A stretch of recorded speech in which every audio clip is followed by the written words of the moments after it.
स्त्रीचा स्वाभिमान जपलेला आहे. इथून निघायचं. माझं कार्य मला पूर्ण करणे माझं काम आहे. तुझं कार्य या शाळवाला कधी मान्य नाही. ते मान्य करावं लागेल. स्वाभिमान जपणं माझा धर्म आहे. आता स्त्रीच्या शरीरावर जर घाला घालत असशील तर तुझ्या जीविताची धर्माच्या गोष्टी मला सांगू नकोस. माझं त्याच्याशी काही देणं नाही. मला फक्त एकच माहिती आहे, नशीब जमत मी यांना खाणार होतो.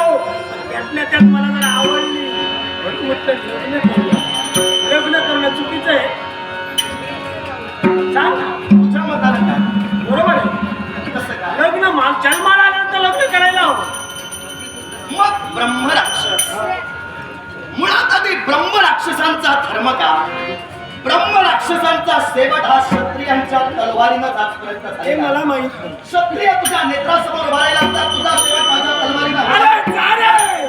काही अरे जा. फक्त एवढं सांग, तुझ्यासारखी प्रेम, भावना किंवा स्त्री पुरुष हा भेदाभेद तुला कळणे एवढा किंवा आधी तू केलास तरी आता तू माझा गुरु.